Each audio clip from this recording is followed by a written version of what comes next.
Hoy les voy a hablar de Hipócrates, quien fue considerado el padre de la medicina, ya que fue el primero en Occidente que sistematizó los conocimientos básicos de la salud y la enfermedad.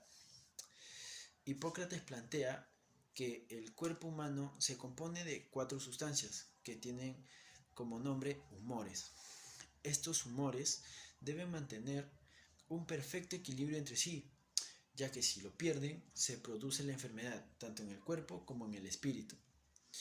La teoría de los humores de Hipócrates fue utilizado y asimilado por la mayoría de médicos hasta mediados del siglo XIX. Según la teoría de los humores esenciales, las 4 sustancias que conforman el cuerpo humano son la bilis negra, la bilis amarilla, la sangre y la flema, que a su vez están relacionados con los 4 elementos universales, que vienen a ser el fuego, el aire, el agua y la tierra.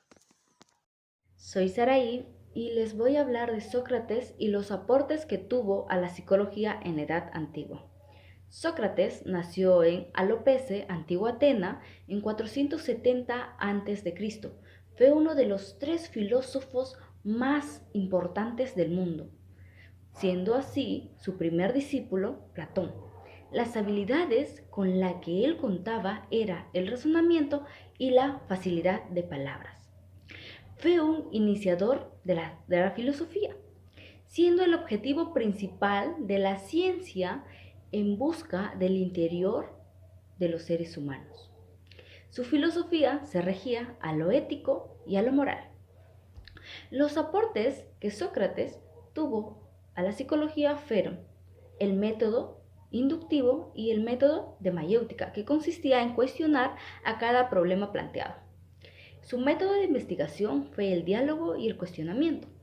Estudio de interés fue al mundo y a la mente. Sócrates y Platón trabajaron y reflexionaron sobre la existencia del psique, que antiguamente era considerado como el alma. Así también Sócrates se centró en el comportamiento del individuo en sociedad y la formación de patrones, en actitudes y valores, y son algunos de los aspectos con los que ahora la psicología trabaja. Gracias. Platón nació en Atenas, Grecia, en el año 437 y murió en el año 343 a.C. Su familia fue noble, tanto su padre como su madre fueron ilustres. Su juventud está marcada por la guerra de Atenas y Esparta. Platón conoció a Sócrates a sus 20 años y Sócrates tenía 63 años. Fue discípulo de Sócrates durante 8 años. Él fue el maestro de Aristóteles. Los aportes de Platón fueron el establecimiento de la academia. Mediante el análisis descompone todas sus partes, mediante su síntesis reúne las partes ya analizadas del todo. Su razón puede elevar al hombre a la verdad, es lo que nos dice. Luego dice, señaló el conocimiento innato, es decir, que desde que ya nacemos, nuestro otro prototipo ya es correctamente con la conducta. Ya nacemos con la conducta, ya sabemos cuáles son los prototipos. Y dice, plantea que el alma respecto a su cuerpo es como el piloto en relación a la nave, pero cabe distinguir las 3 partes. ¿Por qué lo divide en 3 partes? Racional, irracional y concupiscible. Biografía de Aristóteles. Aristóteles es considerado padre de la psicología antigua. Nació es estagirita. En el año 384 nació en Macedonia. Viajó a Atenas y estudió en la academia, donde se convirtió en discípulo de Platón. Fue preceptor y maestro de Alejandro, que luego se convirtió en Alejandro Magno. Compartió la reverencia de su maestro Platón por el conocimiento humano por el cual modificó muchas ideas y y puso lo fundamental, las partes muy importantes, donde que dice, los métodos arraigados es la observación y la experimentación. Fundó el Liceo en el año 335 a.C., fue apodado el Estagirita, murió en Calcis en Grecia el año 332 a.C. Los de Aristóteles fueron Eliseo. Eliseo estudia las ciencias naturales como la biología, la botánica, la zoología, la mecánica física, la astronomía y la medicina. Aristóteles escribió el primer libro de Logía, que es un método de razonamiento para alcanzar la demostración de la prueba, porque la ciencia decía que una afirmación que no está aprobada no es verdad, método empírico. La observación, demostrar o tener la experiencia controlada. Plantea que el alma es una forma o entelequia del cuerpo, es más bien haciendo una analogía de visión en relación a los ojos. El alma es de varios tipos, así pues encontramos los siguientes: la vegetativa, la sensitiva y la racional. Vamos a hablar acerca de San Agustín de Hipona y su pensamiento filosófico, el cual nos dice de que es influenciado por la filosofía platónica, de que el ser humano está compuesto de cuerpo y alma, que el hombre juega un papel muy importante en la historia creada por Dios, pero se encuentra en una constante lucha entre la ciudad terrenal y la ciudad eterna. Si hablamos un poco acerca de su biografía, sabemos que nació el 13 de noviembre del año 354 en una provincia del norte de África, Tagaste. En el año 383 se muda a Roma, en el cual él continúa estudiando filosofía y adquiere algunas nuevas habilidades en cuanto a hablar en público. Se desprende totalmente del maniqueísmo y en cuanto a corrientes filosóficas, se inclina más por el escepticismo y por el neoplatonismo. En el año 430 fallece, muere a los 75 años, pero ya nombrado obispo y parte del clero regular. Si hablamos de su pensamiento filosófico, sabemos que prevalece en la edad media, en lo cual él nos dice de que la conciencia es el espíritu que se estudia o conociéndose a sí mismo, que el alma siente mediante el cuerpo, pero sin necesidad de recurrir a los sentidos. Vamos a hablar ahora acerca de Tomás de Aquino, el cual tuvo mucha influencia en la teología cristiana, un reconocido empirista en la tradición aristotélica. Su pensamiento lo basa en dos tipos de teología, los cuales son la racional natural y la cristiana o sobrenatural. Él defendía la posibilidad del conocimiento de Dios, negando toda aquella posibilidad del conocimiento racional. Si hablamos acerca de su biografía, sabemos que él nació en el año 1225 en el reino de Nápoles, que estudió arte y teología. En el año 1259 él regresa a Italia.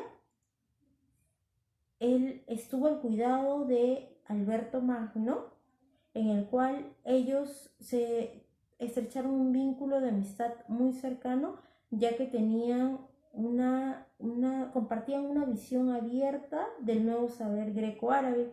En 1274 fallece en Italia.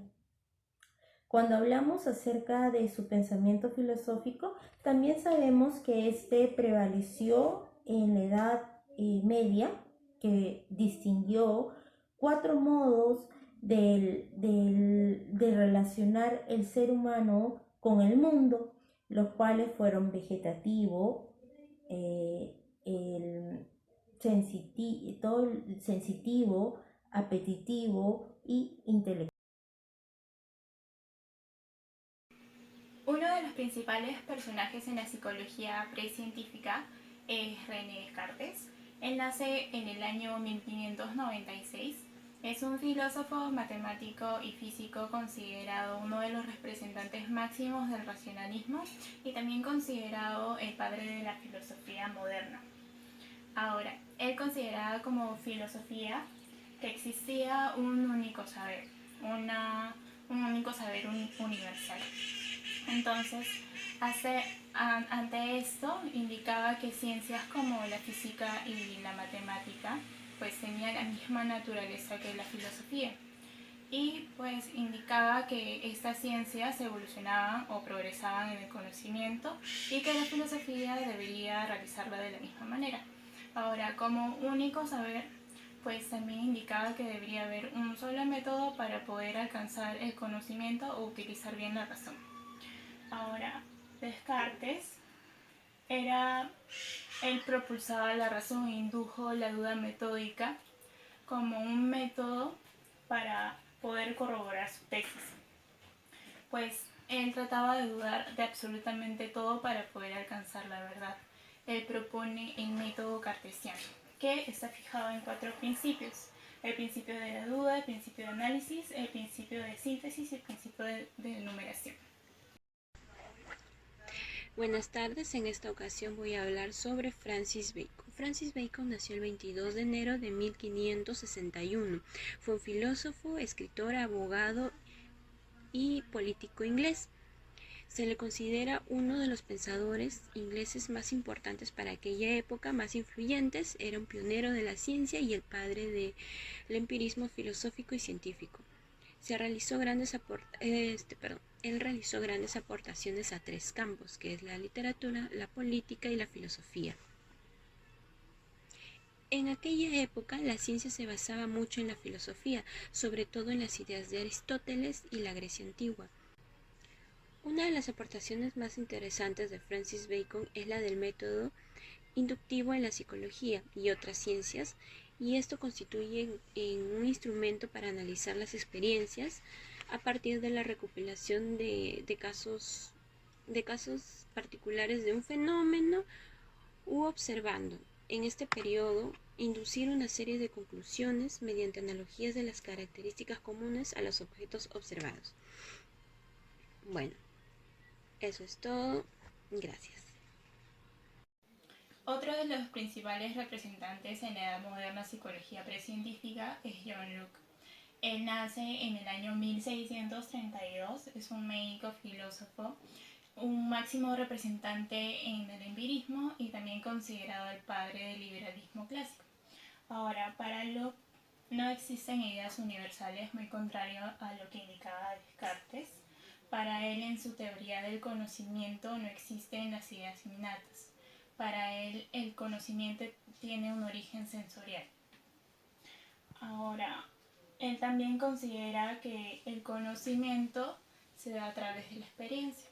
Ante eso, indicaba que nuestra mente es una tabula rasa, que no hay ninguna idea escrita en esta hoja en blanco, por así decirlo, y que se va llenando a través de la experiencia. Para esto designa que existe la experiencia interna y la experiencia externa. La experiencia interna se da a través del análisis, la reflexión, y pues nos permite poder analizar los hechos que ocurren a nuestro alrededor. Y también la experiencia interna se da a través de nuestros 5 sentidos y nos permite poder garantizar la realidad. Ahora, para John Locke, el conocimiento, la adquisición del conocimiento se da a través de las ideas simples y las ideas complejas. Las ideas simples se da a través de la experiencia interna y la experiencia externa, y duda más que todo de todo lo que ocurre. Y las ideas complejas se da a través de las ideas simples y construye más que todo una reflexión de los sentidos. Bueno, ahora vamos a hablar sobre Thomas Hobbes, quien fue representante de la precientífica. Thomas Hobbes nace en el año 1588 en Inglaterra En esa época histórica, por la Gran Bretaña, eh, se veía, se veía amenazada y temida por la invencible Armada Española. Ahora, Thomas Hood murió a los 91 años de edad. Y si nosotros nos preguntamos, Thomas Hood, ¿por qué murió? Murió por un derrame cerebral en el año 1679, el 4 de enero. Ahora, Thomas Hood, ¿en dónde falleció? Falleció en el lugar Berkshire, bueno, más específico, en el Reino Unido. Fue quien con su libro Leviatán habría nacido lo que es la política moderna. Se dice que Thomas Hood fue uno de los representantes fue uno de los discípulos de René Descartes. Ahora, nosotros nos preguntamos, ¿qué aportes dio a la psicología Thomas Hood?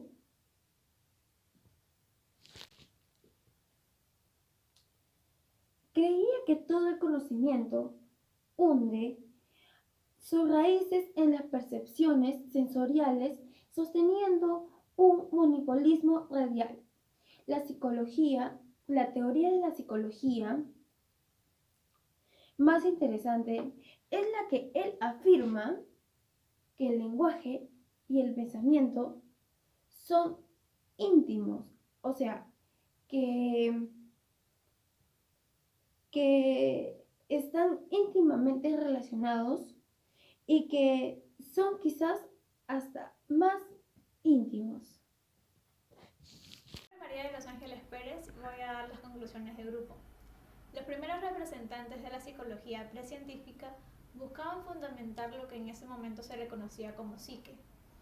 Estos personajes apoyaban a la doctrina del dualismo, que es una doctrina filosófica.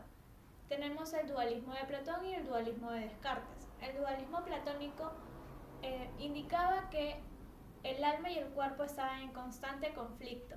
El dualismo de Descartes es conocido como el método cartesiano o la duda metódica. Esto consiste en dudar de todo lo existente, analizar parte por parte para poder llegar a una verdad concreta y verdadera. En conclusión, hemos llegado a esta conclusión que indica que la psicología precientífica se basaba en un carácter especulativo. No tenía un objeto de estudio claro ni un método científico. Su primera influencia era la filosofía y la religión.